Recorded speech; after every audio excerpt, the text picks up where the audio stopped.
in order to be a better version of ourselves, better than yesterday, in order to improve our overall personality, in order to grow our whole being, in order to have that self-development. We want to listen to each and every podcast. We want to view every YouTube video. We want to read each and every possible book. We want to attend every webinar or the session or the workshop.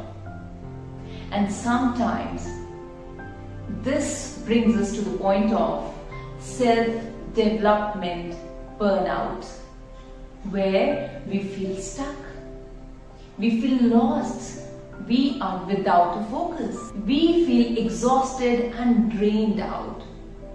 This exactly is self-development burnout. When we want to make things happen very quickly, too much too soon.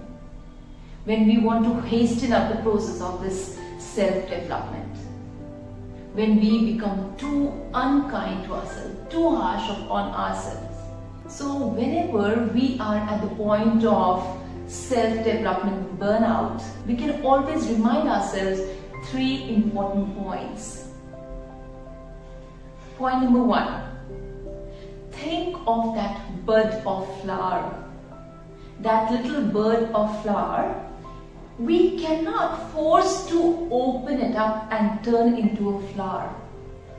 Otherwise, we'll destroy that flower bird. We have to allow it to open the petals and turn up, bloom up into the whole flower itself. So this is something that we cannot force upon it. Otherwise, we're destroying it. The same thing holds true for us. We cannot force this development upon us. We have to allow it time to happen. Yes, it is also a gradual process, not just a destination of turning into a flower. Also, allow in micro changes. Allow those changes to come up layer by layer. Baby steps is the key.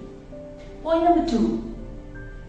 If you remember those brave people who walk up to the Mount Everest to reach the peak of Mount Everest, they go from one camp to another and then they come back to the base camp, they would go back again, and all this is done so that their body is acclimatized to the new situation. So going forward, coming back and then going forward again in order to make yourself familiar with the new changes.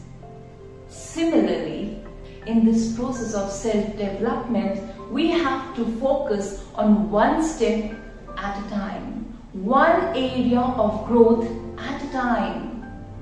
We cannot allow ourselves to move in each and every direction and land nowhere. So our goal has to be one camp at a time and get acclimatized first. Point number 3. The process of self-development also means taking a pause, reflecting. So here comes the role of rear view. Have a look at the rear view of your life. Look at all the accomplishments you've had in your life till the moment. Feel good about that. Enjoy that. Pause and reflect. So the process of self-development is the whole of journey, wherein we need to pause for some time to look at the beauty around and then get back on the journey. So my dear friends, always remember, this is not a checklist. This is a continuous process. And it's not a race. It's the whole journey that counts. And we can always develop ourselves, our personality till our last breath. But then let us not get into the trap of self-development burnouts. So take care about that, and thank you so much for watching. Bye-bye.